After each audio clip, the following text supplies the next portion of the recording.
Hi எல்லாருக்கும் வணக்கம். Welcome back to Menaka's vlog. வீக்கெண்ட்லாம் முடிஞ்சு எல்லோரும் ஒர்க் மோட் ஸ்டார்ட் ஆகிருப்பீங்க. மண்டே நியூஸ் எல்லாம் முடிஞ்சு வந்திருப்பீங்க அப்படின்னு நான் நம்புகிறேன்.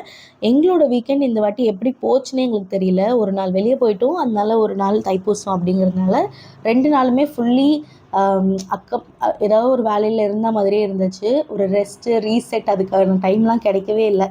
ஸோ அதனால் மண்டே வந்து சிம்பிளாக பிரேக்ஃபாஸ்ட் பண்ணிக்கலாம் அப்படின்னு சொல்லிட்டு கீரை கடையலும் பொட்டேட்டோ ஃப்ரையும் லஞ்சுக்கு பண்ணிவிட்டு பிரேக்ஃபாஸ்ட்டுக்கு ராகி சேமியா தான் பண்ணியிருப்பேன்.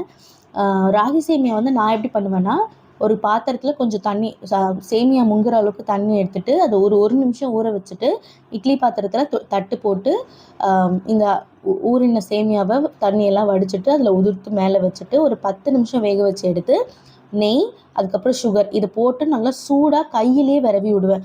விரவி விட்டதுக்கப்புறமா ஒரு ஹாட் பேக்கில் எடுத்து வச்சு லேயர் பண்ணிட்டேன்னா தேங்காய் பூ போட்டு அதுக்கப்புறம் சாப்பிடும்போது இதை மிக்ஸ் பண்ணிவிட்டு எடுத்து வச்சு அடிஷ்னலாக சுகர் வேணும்னா வச்சுக்கலாம், இல்லைனா அப்படியேவும் சாப்பிடலாம். ஸோ இப்படி தான் நான் ராகி சேமியா பண்ணுவேன். ஸோ இப்படி தான் எங்களோட மண்டே ஸ்டார்ட் ஆச்சு. சரி, நாளைக்கு வேறு வீடியோவில் மீட் பண்ணலாம். அது வரைக்கும் பாய்.